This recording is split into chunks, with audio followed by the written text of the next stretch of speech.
Alors, Leclerc méritait bien mieux au championnat pilote selon Binotto, 40 points de perdus à cause de la malchance du pilote Ferrari.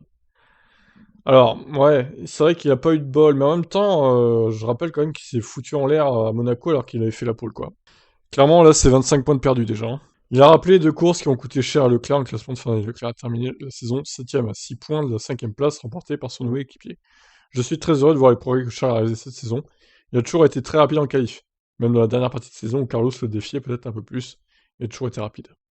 Et Leclerc a perdu gros lors des Grands Prix de Monaco et de Hongrie.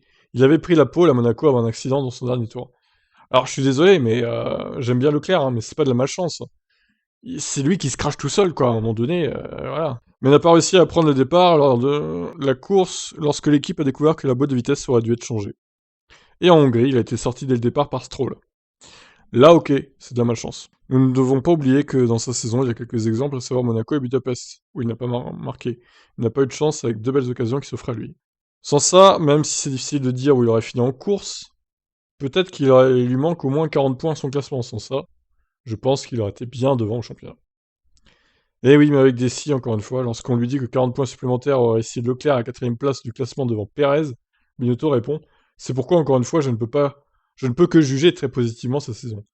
Il a en outre appris à mieux gérer les pneus, à mieux gérer la situation de course et les rythmes de course. Je suis donc plutôt satisfait des progrès qu'il a accomplis. Alors, ouais, franchement, Leclerc est très rapide, je dis pas le contraire. Par contre, il manque un peu de constance, je dirais, dans... Il se crache souvent, en fait. Malgré tout, le talent qu'il a, je trouve qu'il se crache un peu trop en essai libre, des fois aussi il se crache. En qualif, ça lui arrive.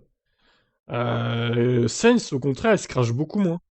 Je rappelle que, quand même, Leclerc est deuxième du classement des crashs, hein. Juste derrière Mick Schumacher, donc 4 500 000 $.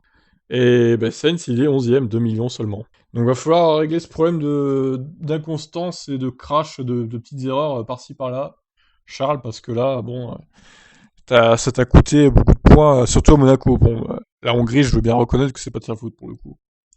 Mais bon, Monaco, c'est peut-être 25 points qui partent en fumée comme ça, hein. Ce qui est quand même ballot. Ça aurait pu faire une victoire chez lui en plus, ça aurait été magnifique. Bon, bah je vous laisse réagir. Qu'est-ce que vous en pensez du pilotage de Leclerc cette saison? Bye bye.